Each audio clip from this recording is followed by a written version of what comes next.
I am super excited to collaborate with you and turn negotiations into celebrations because, hey, that's the whole point of negotiating is you want to be able to win. And we're going to use a collective of artistic and scientific strategies to get that done. And that's going to be a blast. So a little bit again about myself. I'm Todd Crockett with the Crockett team out of Cleveland, Ohio. We've got 20 real estate agents on the team that work collectively utilizing the BoomTown platform so we can sell over 500 homes annually and do a lot of involvement in our community. And Rett, I see you do a lot of involvement in your community as well. So tell me a little bit about yourself and your community. Thanks, Todd. I appreciate the opportunity to get a chance to present with you and just the wealth of information that we're going to be sharing and some of your documents that we're going to be going over are really, really incredible. Thanks for that introduction. Rett Harmon, I'm from Carrollton, Georgia. We're about 45 miles west of Atlanta in suburbs. I'm co-owner of Century 21 Novus. We've got about 45, 48 agents, I think. We've picked up a few here recently. And a sales team of 5, including myself. I'm still in production. That's what I enjoy doing. And love using the BoomTown platform for that. And really, when we started the brokerage about 5.5 years ago, we really wanted to be kind of defined as trying to become the community expert. And we also wanted to really incorporate video with that. So we'll get a chance to show off a little bit of that, as well as a few of my videos and some of Todd's here in a second about that very thing. But, you know, being able to take that and you know, really a lot of our advertising is kind of paying it forward and highlighting other businesses and why is it great to live and work in our communities. When you're ready to make a move, better get your salt face on, strap up, and get ready to play ball with the team that's in a rush to sell them all. They never drop the ball. Celebrate success? Yeah, they nail that too, y'all. They provide all the extras. Miles of smiles. Just not good, they're great. Boom! And another one sold. Get it up. When you hire the Crockett team, you do matter, and that's refreshing. A team of super agents on the Sold Squad. Ready for a home for a grinder? Hit up Cleveland Home Finder. As a realtor, you're a commodity until you differentiate yourself. You're just another agent. Yeah. So you have to come in here, as you did, and explain that for sale by owner. Here's what we do differently. The FHA appraisal is going to stick for 6 months. You have to have a different skill set. You have to be a different special agent. Then you become a valuable resource, not a commodity. But that's what we do as a team collectively is raise the game, learn from each other so we provide a better experience. And Scott always says, hey, we learn in dog years here because you can pick up 7 times the amount of experience listening from each other's sales. And as we talked before, there's moments. When you've got a moment of a client's of interest or somebody's right on the verge of listing, how well do you deliver that closing question? Turn it into a craft, turn it into a performance. How sharp can you get? How good can you be in delivery? And that's what we do here at the Crockett team. So I'm done talking so we can move on to keep this party going. Why, yes, you are invited.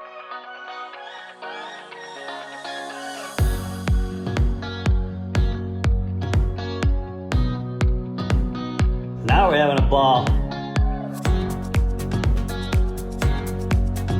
Everybody's a winner.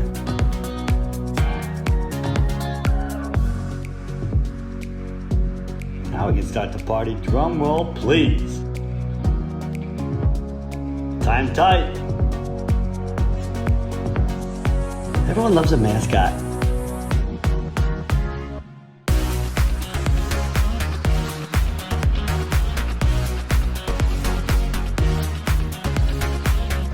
How cute are they? GoPro, breathe in. Come on, you two, get in here.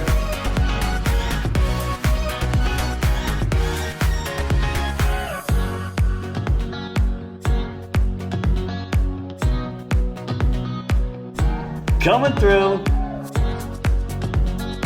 Oh, she's up. Gotta stay strong, my friends. Now we're rolling. Y'all gotta get in here. Look at this place. Oh, check out that football field.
Would you have this person remove his hat in the court? That's not have the hat on his head. What is your name? Rett Harmon. And what is the charge that's been brought against Mr. Harmon? Disorderly conduct and trying to steal a Carrollton police car in the parking lot.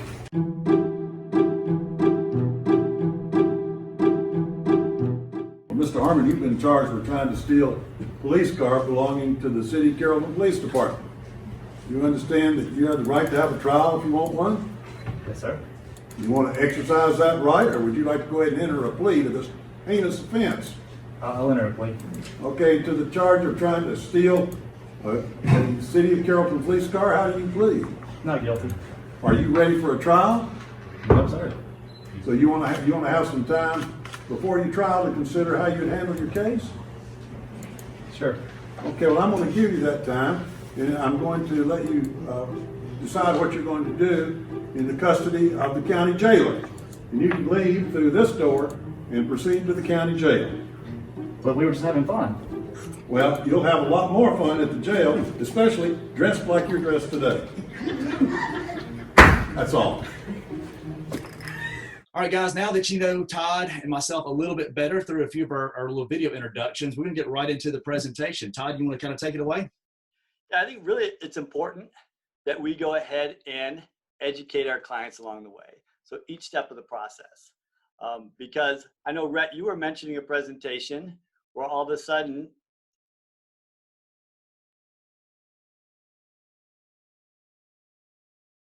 we're all guilty at some point in times leaving our clients in the dark. So we don't like that.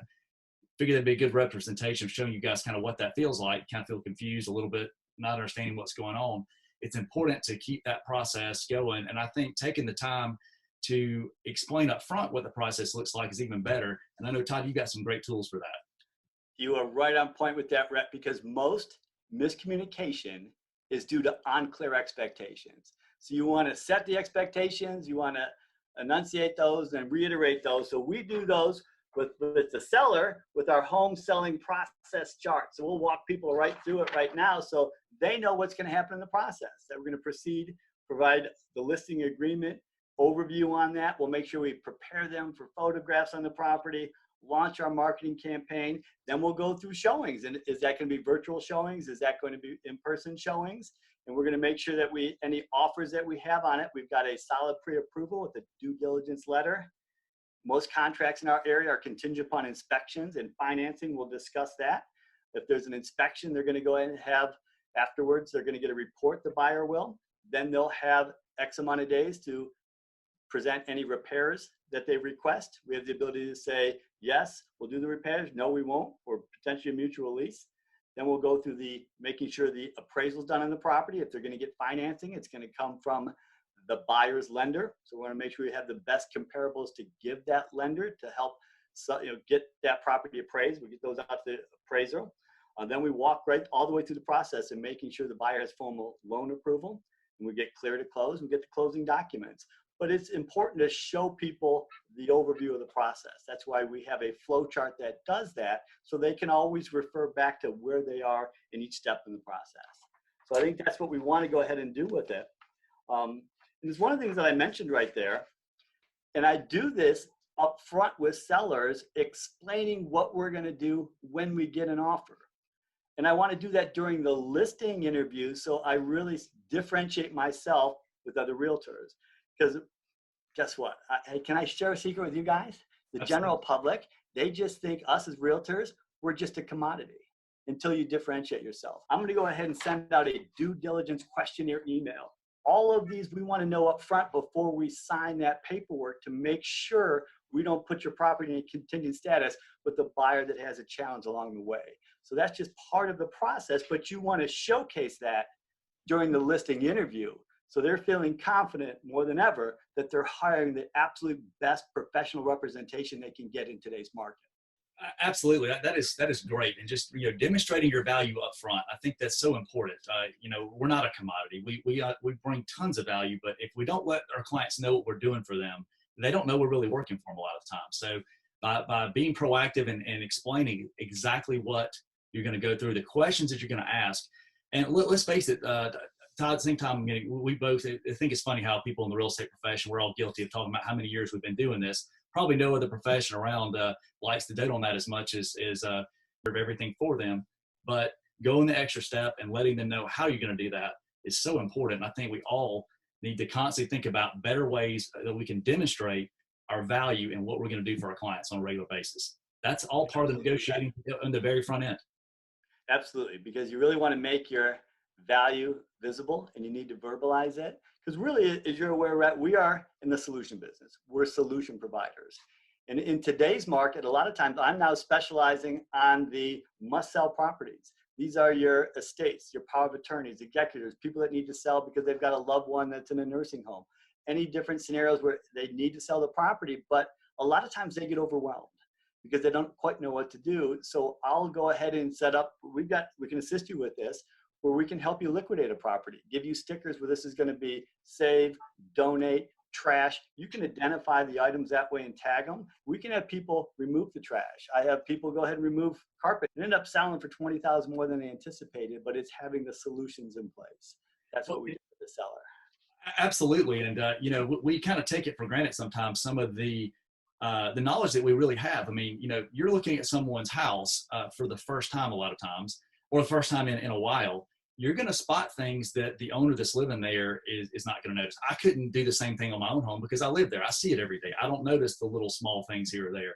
And a lot of times we found that sellers want to do things to get the highest yield out of their home and make it as easy as possible and take the least amount of time for showings and things like that. But, a lot of times they have that one project that was important to them that they think need to spend thousands of dollars on finishing, where a lot of times it doesn't really matter that much to a buyer, where they could take a fraction of that money and invest it into smaller areas, sometimes just a little bit more cleaning or a little bit of touch up on stuff.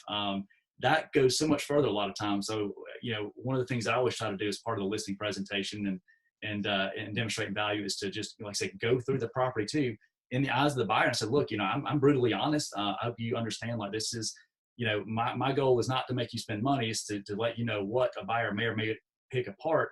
And if there is something that we can address, let's go ahead and find out what it is now. Maybe you don't have the money to completely do an upgrade of new flooring or whatever that is.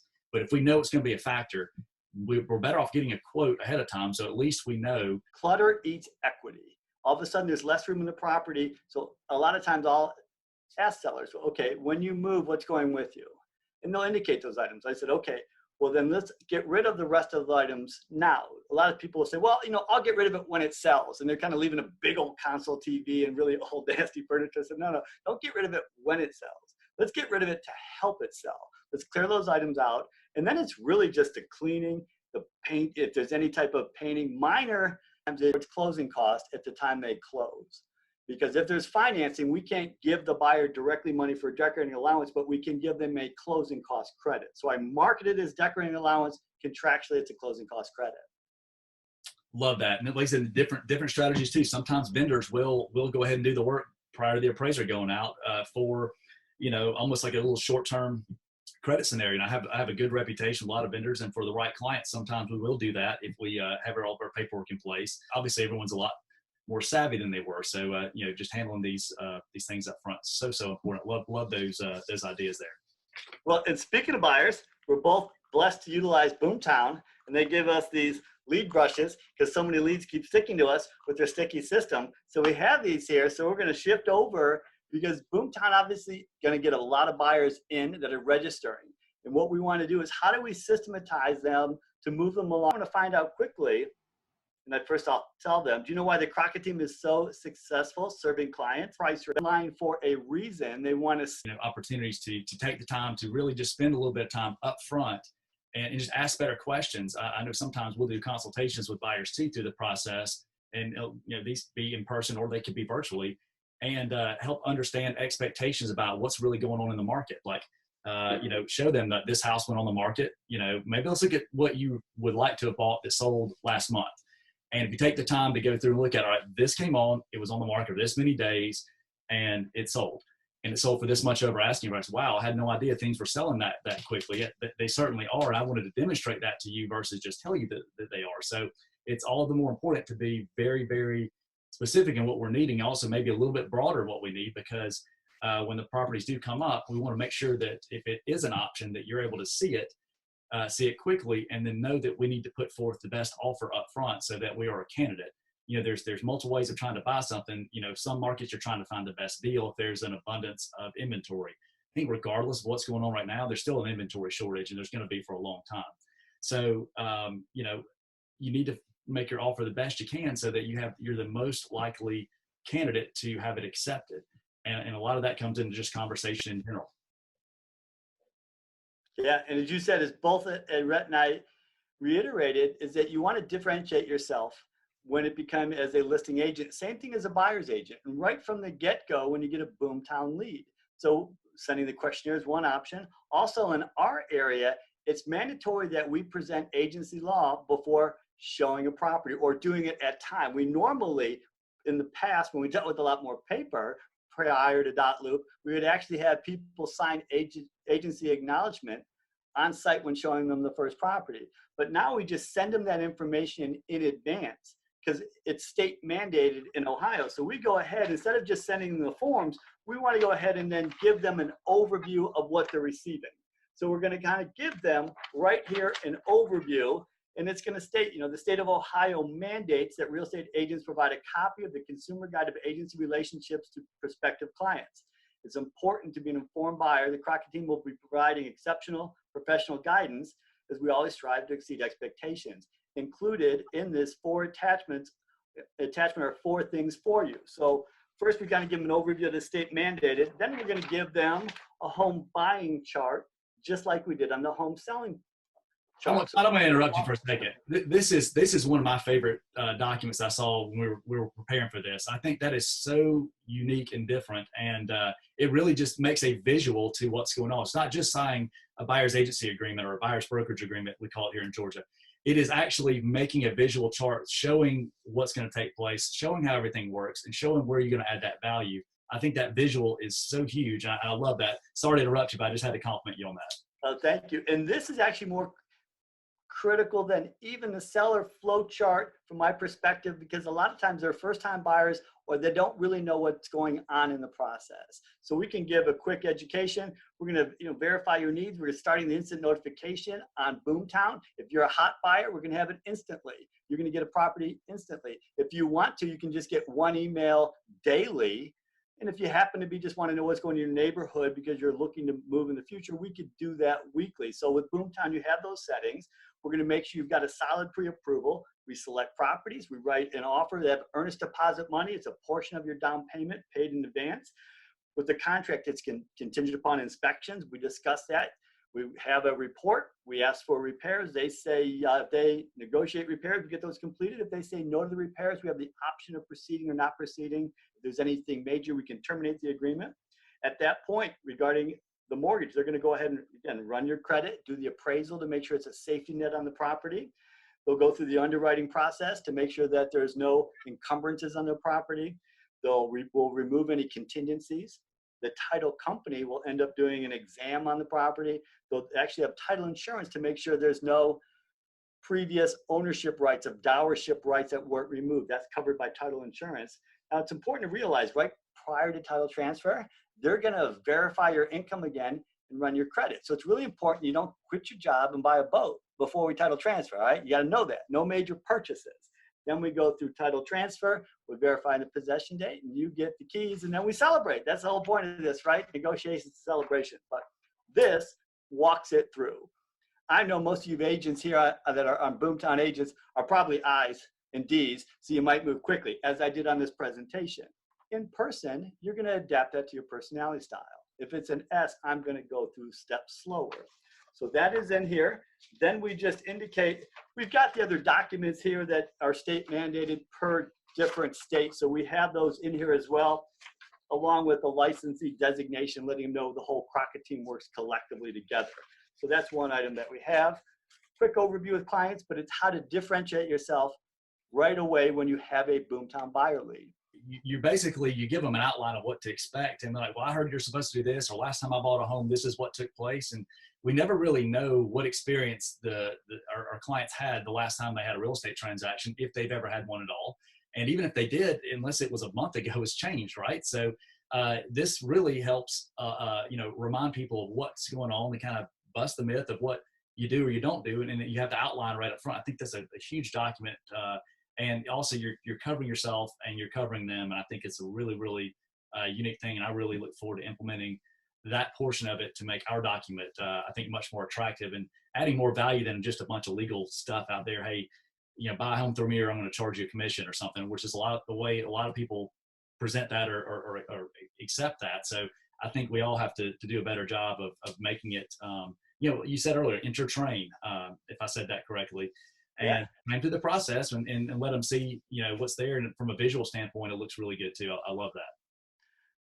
So then what happens? You educate them, you show them properties. They then decide, you know what? They want to go ahead and write on a property. And then what happens is then all of a sudden they just say, okay, we want to write an offer on the property and we want to submit it at X price. Well, guess what? There's a lot more involved in doing that. Title transfer date, possession date, all of that I can draft an offer. And then I also remind them that now that we'll draft your offer and understand the seller may be more flexible in price if you can be flexible at the possession date. So possession date is one negotiable item. It's like currency. A lot of times people will accept a lower offer if you can avoid a double move. If you can let them stay in the property 5, 7, 10 days. I have scenarios where I'll have people stay in the property for rent-free for 2 weeks and then the option to rent back for 2 more weeks. So more flexibility that you can do if you've got a buyer that can provide that. It is a great negotiating item to use when negotiating a seller side transaction. And all this happens through conversation. We were talking, earlier, when you have the conversation with that agent and you ask these questions, what is most important? What about timing? What's there? Money's not always the most important factor. Sometimes it's, being able to, hear more about what the story of the people buying the house. It's an emotional thing, selling a home. Knowing that another family's going to move into the house as they raise their family sometimes might mean that person had just as good of a chance as one that didn't have a story behind the offer. So sometimes that definitely helps. Not always, but being flexible with things like moving or not having to, having the extra time to move. I've seen before where someone's willing to take a little bit less on the offer because they didn't have to pay for an expedited moving company to move them right away. They could wait and have family come help them move. And it was a lot better process and a lot less stressful, and it really made them feel better about the whole scenario. They didn't feel rushed getting out, whatever it was. So listening, and another little pro tip I always say to agents is make sure that your phone number is in the phones and saved in the phones of the other agents that are doing business in the area. It's so important to continue that face-to-face thing. It's a little bit frustrating sometimes to me is when you get an offer from someone and you know nothing about it. It's just an offer and an email, and you never got a text. They showed the property through, we use showing time, so you have the notifications of that, but never any questions. Here's the offer. This is what it is. I'm like, it's just, humanize yourself and set yourself apart. Not everyone likes to have the conversation over the phone, but you can at least text with the agent, ask them pertinent questions so that you can help them, help their seller the best way if you're working with that buyer or vice versa. So another thing important with the seller, especially today more than ever, they want to know on a showing, is this really worthy of me cleaning my house and getting out? Do I really want these buyers in the property? So I go ahead and I call the showing agent in advance. And here's essentially what I'm going to be asking that showing agent. I'm going to want to know, and here's one real quick tip. If you call a showing agent in advance of the showing, they wonder what's going on. They think maybe there's an offer, something's up on the property. So I'm going to just say, hey, Redd, I'm just touching base with you real quick regarding you showing the property in Idlewood. Do you have a second to discuss the property? Yeah, absolutely. Great. Hey, I was just relaying some feedback to my seller, and I want to touch base with you first. Well, thank you for the showing over in Idlewood. And I just want to verify if your buyers like it, when would they like to take possession of their new home? They'd like to move in immediately because their home's already under contract. Awesome. Do they have anything to sell prior to purchasing? They do, but the home is under contract and everything's solid with it. We're just trying to make sure that they're not homeless and we're able to, get them into a home as quickly as possible. So now, guys, we're going to be heading over what we consider as Section 4. So I'm going to just lead in the intro with it. Well, as Redd, if we have discussed systems are the solution. So if we're going to go through something, we want to have it systematized. So here's things that we do in walking a seller through the process through .loop, but it's the forms that we have in place to make sure our agents don't miss anything as they're going through the process and they're properly communicating to our closing coordinators. We want to make sure that they get all that documentation to our closing coordinators properly. Same thing on a listing aspect, so we don't have to chase information. So agents get like really excited when they either have a listing to turn in or they've got a sale to turn in. I said, okay, time out. I need 5 minutes of focus. You have to have 5 minutes of focus to fill out all this information. Otherwise, we've got our managers, listing manager, closing coordinator, chasing down information. It's going to take them 55 minutes to figure it out. So slow down, 5 minutes of information. And here's what we go through. And this is ultimately one form that is a scrolling form in .loop. So it's going to go through and have all the information with the seller. We're going to even indicate what personality style they are. We're going to have the commission that we have on that listing agreement, plus any, whether occupying the property. They're going to verify if they've been instructed of a city inspection or a septic inspection. What is the source of the seller? See, the first one's BoomTown. Shout out. So then we also have the motivation as far as moving, what is important to them. Then it's going to go through here and make sure a checklist that the agent has in the loop. So they have the different items here, tax and legal, and you can see all of the items that notes here. Then we also have any additional items that may apply. Is there a homeowners association, a condo information sheet, a copy of a trust or power of attorney? So all of that gets turned in at the time of listing. So then that's going to have also here verifying other information checklist that's included, whether we have it included in the loop, it's in process, or non-applicable. This way, when they're turning in a sale, all of the items are clearly communicated, and it makes them thoroughly look through everything so they can check these boxes. So that is what we do to make sure we are doing this properly. What I have done now is, it's such a good system, I'm sharing it with sellers at the time of the listing interview.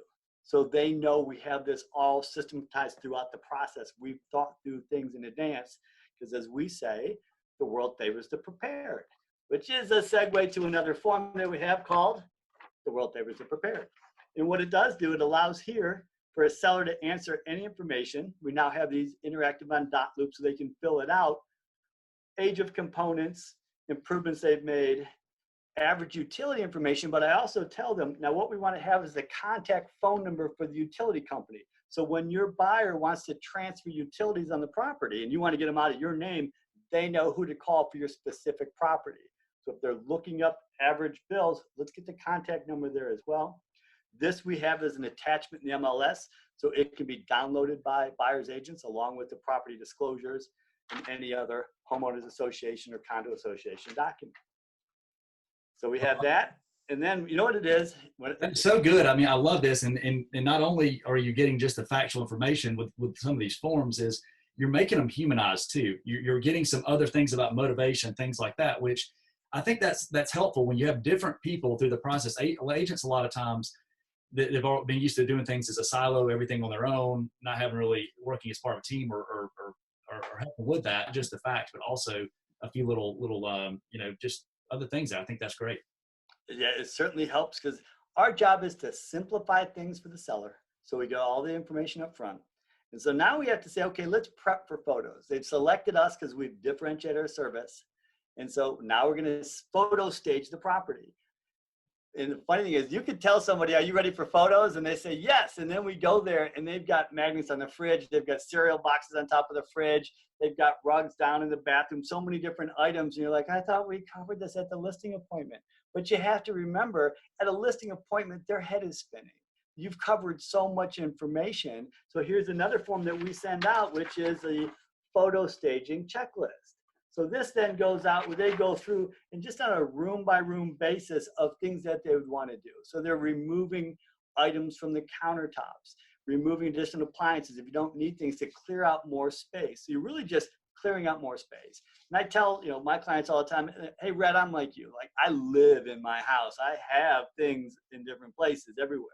But when I go to sell my house, I present it differently, most importantly in the photographs. So in the photographs, you really want to try and clear the kitchen counters, even small appliances. that you may be able to leave them on showings, but the photos what they're going to go back to. So you want to create more space for the photos, follow the checklist, open up windows of natural light, and just create as much space as possible so it's a clean, crisp photograph. So here's what we need for our photo checklist.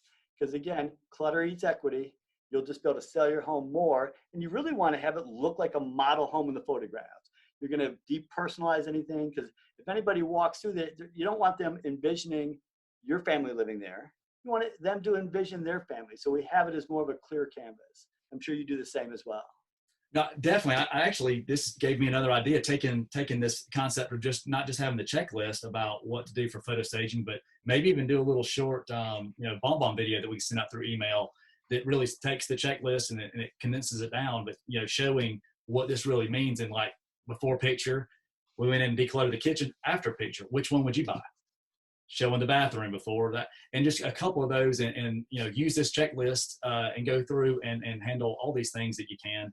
And that way we get more value out of the professional photography that we're putting in place. We always add back to it things like light bulbs, making sure that every room has the same wattage light bulb in the same fixture. A lot of times one goes out, you replace it with one you have, and it's slightly different color. Slightly different color equates to a shadow with high-end professional photography. And you don't want to create distractions. You want to basically make everything look as nice as it can. So little things like that go a long way. That's a great point, because it's as you mentioned before, when you live in your house, you get immune to it. Like you really forget, you don't really look at it. So you really want, if you want to see what the buyer buys, you have to see through the buyer's eyes. So you literally have to walk through that house like you've never seen it before. And a lot of times we've got light bulbs that are not even the different wattage because one's out. You're like, they don't even think about it. Like just like those little items have the checklist so it sparkles and really shows you can differentiate yourself in today's competitive market. So one thing that we do also is when your house sparkles like that and you get a hot house, then it creates a sense of urgency. And I was showing one recently, as I mentioned, the first time buyers that I went through the consultation and explained everything.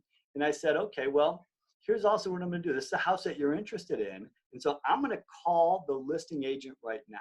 So I like to call the listing agent right when I'm with that buyer. If I'm concerned that that property is so hot, it may be under contract, I'll call it even before the showing. But here is the pre-call or the call to the listing agent at the time of showing. So here it is. I'd call up the listing agent and just say, hey, Rett, do you have an opportunity to give a call really quick, discuss the property over on Bridgeford? Do you have a minute? Absolutely. Awesome. Hey, I'm showing the property right now, and it's one of 3 properties the buyers are interested in. And first off, is the property still available? Yes, it is, but we have had several other showings. Okay. Any current negotiations going on right now? Not at the moment, but I do feel pretty confident that at least 2 other offers should be coming in on this property. Okay. And if I can get my buyers to write, when would your seller like to give up possession? They really would like to have a few days after closing. As you can see, they've got a lot of stuff. So if you can give them a little bit of time, that would be very beneficial to them. Okay. So we have 30-day close. And if we gave them 3-5 days afterwards, that would help? I think that should be very sufficient for what they have. That would be great. Is there anything that should be excluded from the contract? Everything's in the disclosure. So if you check that out, it's on MLS. Hopefully you already have a copy of it. We try to keep them uploaded and nothing outside the norm. Wonderful. And then they would be available to present an offer quickly. Do they sign electronically with .loop? Absolutely. We use .loop for everything, and our clients are versed on that. We've gone through everything on the listing side of it. So yes, they're fairly flexible. The husband's work schedule is a little bit crazy, so it may take a couple of hours to get in touch with them, but usually we can have an answer fairly quickly. Wonderful. All right, as Mac would say, pro tip. So you want to go ahead and call that listing agent. And it's even impressive when you tell your buyers what you're going to do, then do it in front of them. Is it available? Any current negotiations going on? When would the seller want to give up possession? Any exclusions? Then go ahead and indicate how quickly can they proceed with it, because we're going to put in that purchase offer. This offer is valid until X p.m. at whatever time. So it may be valid until 7 p.m. on April 15th. Whatever it may be, then they have an opportunity. They have to respond by that, or that offer is null and void. So we want to make it sound like as if we don't come to terms by then, we may proceed with one of the other options. So as you can see, Rett's an experienced agent. So he's going to basically present the seller has options, and I'm trying to do the same thing from a buyer has options perspective, because it's all that negotiating of creating that sense of urgency for your client. So if I now have my client, which I said I would have done on speakerphone, they're now hearing these other showings, and it's coming from the listing agent. So that may expedite what they're looking to do. So we always want to make sure we have that ready to go, with the conversation, so we know in advance what we're stepping into. If nothing's worse than writing an entire offer up, you have somebody all excited, going through the process, then you call the agent and they said, oh, we just accepted an offer an hour ago. And you're like, well, I should have called that agent in advance. So those are the things you want to get comfortable with. Definitely. I tell you, just one of the things too, I always ask, am I speaking directly to you, or am I on speaker? So I always like to ask that, because you never know. And I also always assume as well that, if you're at a house, that the sellers are listening to your conversation in some form or fashion. They have the Ring doorbell, or they have some kind of system set up in their house that you can't find. Whether they disclose it or not, I assume that it's there. And I always, early in real estate, we negotiate at the kitchen table. Now we are, talk about making the offer. Now we would go back to the office or the coffee shop or whatever, or at least have a conversation away from right at the house. But if I ever do call have that person call, or I call that agent, I try to ask as many questions as possible. And a lot of times agents get really excited. Hey, yes, they're really ready to sell. They've got this, or the other offer that they had fell apart. Please get me another offer. They're really ready to get it back under contract. Well, you can really read into that and look into it. But the more info that you have, the better chances you are of negotiating the best deal to make it all work. Obviously, you want it to be in favor of who you're representing for what their needs are, but at the same time, you got to make sure the deal is going to be win-win. Otherwise, it's not going to work. So making it, leveraging what you're able to find out information-wise, and sharing at the same time information-wise, letting them know some small things that are important about the client you're working with. They're on a time constraint because of this. They've already checked off these boxes. And, and sometimes letting them know that there are other options. I think that's all important, so that the seller knows they really like your house, but they like another one too. They're making an offer on yours first. And if this doesn't work, we may have to go to the others, because they are in a time constraint to find the property that meets their needs so that they can get moved. So all these things are important through negotiations. And I think the more that we, the better question we ask, and the more we learn from what's going on, it's important. And, we never even talked about doing scripts with this, but we just kind of happen to do that, because that's what experienced agents do. You take the time to talk through things, and you take the time to practice this, because, at the end of the day, you got to make sure that you're confident in what you're asking, and you're always learning something every time you move forward on a deal. You do. And one thing that we learned is people are now trying to look at offers on their phone and look at legal documents and just looking for items. So you know what, we're realizing what they need is the blanks thing. So we have just a contract details or an offer overview essentially, so they can look through and see the different items, the fillable blanks in there, such as what the contract price would be, earnest deposit money, the type of mortgage, transfer date, possession date, title company, appliances, home inspection. So they can see that in a synopsis, and it helps when you send that over to the listing agent, send it to the sellers. And you'll see on this form, one thing it's going to have is net offer to purchase. So there's another form. It's very common for buyers to look to finance their closing costs. But if I went over to explained it out to Rett or to any seller and said, you know what, all right, the buyer is going to offer you $253,000 for the property, but wait, it gets worse. They want to take $3,000 out of your pocket for closing costs. Sellers immediately object and say, I'm not paying their closing costs. So we have a form that explains that the buyer is looking to finance their closing costs. So then I would just say, hey, Rett, the buyer wants to finance their closing costs. So they're going to offer $250,000. We're going to increase that price by $3,000, so we get a $3,000 credit towards closing costs. So that's how it's presented to the sellers, but it may get lost in translation if you're the buyer's agent. So you want to have that on a form. So we have that form here that is the net offer to purchase form that's going to indicate essentially the lower number first. The net offer is $250,000, but the closing cost credit on top of it of $3,000, the contract price is $253,000. And it's going to state here the paragraph, the buyers would like to finance their portion of the closing costs and include them in the purchase price of the home. It is not only very common practice for the buyer, but it is also a smart business decision. It is a requirement of the buyers to have their own down payment funds. However, their closing costs are allowable to be included as part of financing in their mortgage payment. Therefore, the interest is not only tax deductible, but a much lower rate than their credit cards. The only way a buyer can finance their closing costs is to increase the contract price and get a credit from the seller. The language in the contract would state seller to credit buyer $3,000 towards buyer's closing costs and or prepays and points.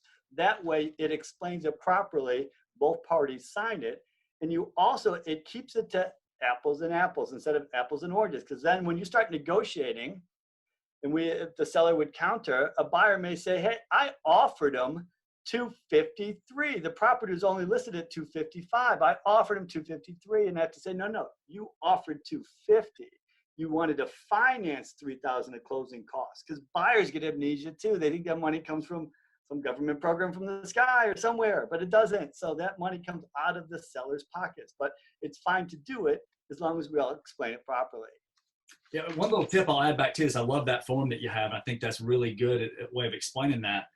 We actually, when we get offers, as a listing agent, we have in the stipulations of the MLS or the agent remarks to not, don't email us a link or anything from an electronic signing platform like .loop or whichever other one that's out there that someone's using. We want it to all offers to come in the form of a PDF so that it's easy to look at, especially if you're looking at a phone or whatever that is. And I'll also say that when you're submitting an offer, having a form like that, if you took that form, put the pre-approval letter right behind it, then all the pages of the contract, and then whatever amendments or exhibits go along with it too.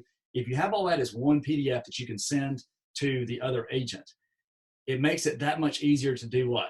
For them to forward that offer directly to their seller. And that's what we try to do, is I want to be able to forward that offer immediately to that seller and say, look, we want to verify a few of these things, but we know that you're interested in what's going on. This is our strategy, might not work for everybody, of course, but we want the seller to have a chance to at least read the contract a few times, because a lot of times they're like, well, I don't understand this. And they go back and they'll want to call about it. Well, if they know that I'm on an appointment, I'm going to call them within an hour after I verify a few things. They already have that to look at. They can answer a lot of their questions and already get a little bit familiar with what's there. So then the shock of it or the excitement of it's kind of calmed down a little bit, and they're a little bit more realistic in having a better conversation maybe an hour later about what is the best thing to do as far as how to approach what's going on. In that point in time, usually I've had a chance to go ahead and call the other agent, ask a few more questions, call the lender to verify a few more things. I love that lender checklist scenario that you have as well. But we have found that works out pretty well for us. But definitely, regardless of your style there, having it all connected in a document for viewing purposes as a PDF is so much easier to not get lost if there was a glitch in one of those electronic signing platforms. So that's just something that we found a few years ago that really works well for us. That was a pro tip from Rett. Make it as easy as possible to work with the other party involved. So if you're going to present anything over to the seller, do their work in advance. Have everything laid out so they really are in a position to hit forward. Anything you want to state an overview of the buyers, you're always writing any electronic communication so that the listing agent's busy. They're going to look at it and be like, oh, I can just forward this. That's exactly what you want to do, is put it that way. And as Rett and I talked previously about, like, the other agent, anybody that we're dealing with a transaction is a solution partner. I look at them as an ally. I'm not competing with that other agent as far as trying to bang heads in negotiations. I'm trying to come to a workable solution that works with both parties. So if I happen to be able to give his buyer that they wanted a little time, I just gave him 10 days rent free. That just all of a sudden they're like, holy smoke, we can exhale. Because if you ever hear people get possessed over possession, if they're trying to move in their next home and it's a tight time frame, everything's uncomfortable. But if I can make them exhale, realize it's going to be a little easier in the moving process for their family, they'll gladly reduce the price a couple thousand to do that. So you want to be a solution partner by making that pre-call, making it that you're user-friendly to work with, but you're also professional, that you have everything covered in advance. So when they do a transaction with you, your side is going to perform. And they also realize that you are properly educating your client. So you're educating your client on how they would proceed at a home inspection. They're not going to go through and have a second round of negotiations during the home inspection and expect a brand new house. They're going to go through and look for safety issues, gas leak, electrical, those items. You're going to educate them properly. But that's what you want to convey, and that's the reputation you want to have in the marketplace. So when they see an offer coming in, they're like, top agent, guiding client, easy solution. That's something we want to consider. Making it simple and just being straightforward, it always helps out. I love that. And that's the solution partner. Everyone's a solution partner in the process. So it's important to always do the right thing and always just take the time to give feedback and explain what you can as it goes. And it's just important. Hey, Rett, it's been an absolute honor and pleasure and privilege to work with you on turning negotiations into celebrations. And one of our solution partners I want to give a shout out is to Andy Diaz, who's combined all of this into a phenomenal program here. So he's definitely gets scrolling credits as the executive producer on our session. So shout out to Andy. Rett, it was a pleasure. Hey, Boomers, we're really excited to see you next year at Unite. Look forward to you sharing what you implemented, how it helped you. Share that in the BoomTown agents community, owners community. Appreciate y'all. Stay safe. Sell a lot of real estate safely, one home at a time. And it was an honor, Rett. Todd, thank you so much. Honor for me as well. And I'm definitely going to R&D some of your ideas here, rip off and duplicate, because you really, really simplified a lot of stuff and clarified a lot of stuff too that I look forward to implementing with our team. And definitely want to make sure that if you guys are interested in this, we're going to have a number pop up on the screen. You can text that and we'll make sure to get you a link of this presentation. You can use the code Unite 2020, and that will be the code for this presentation.